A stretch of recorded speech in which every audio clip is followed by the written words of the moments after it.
Hi everyone, this is a solution to question 8. We have a collinear spring problem.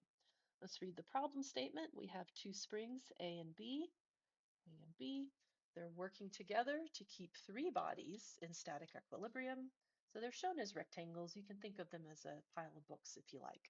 Body 1 weighs 1 pound, 2 weighs 2 pounds, body 3 weighs 3 pounds. The springs are superglued to the bodies at A and B, meaning that they can transfer either tension or compression.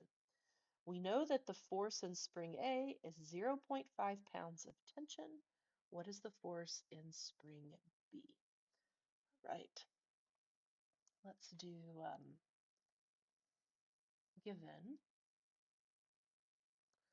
spring A equals 0.5 pounds of tension force, so it's a pull. So solve spring B equals what?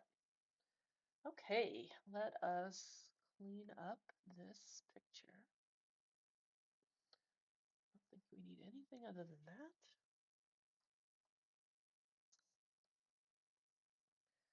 And we are off to the races. So what do we start with? Always, always. Free body diagram. And in fact, let's make this a little bigger. Okay. So we go from our loading diagram. We need to isolate the body.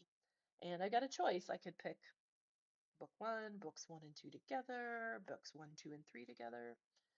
I only want to introduce unknowns that I'm interested in. So if I know SA, I want to detach at A. And if I want to solve SB, I want to detach at B. So by far, the most logical free body diagram to use is taking all three books as a group.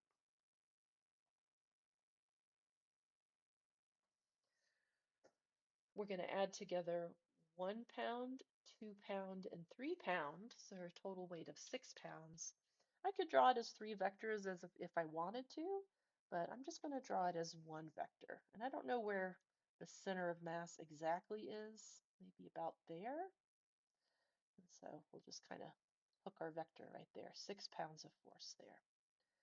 Okay, what else do we need in our free body? Well, the problem says that our spring is in tension. So tension is a pull force.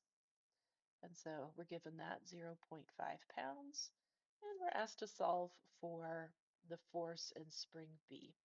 And so that one could be a push or a pull, but looking at the picture, it's pretty clear that I'm going to need a upward force to balance it out. So this one's going to end up being a push or compressive force. And for this particular problem, I'm just going to do this math in my head if that's okay. So summation of forces in the y direction equals 0. I have 5.5 pounds of compressive force right there. This is a collinear force problem. These are the easiest problems to solve. So anytime that all of the forces in the system fall on the same line of action, you've only got one equation of equilibrium, summation of forces in the y direction equals 0 here, and you can solve for only one unknown. Okay. The only thing that makes these problems harder from time to time is that I could ask you a different problem that would require you to construct multiple free body diagrams pulling the books apart. This one's pretty straightforward.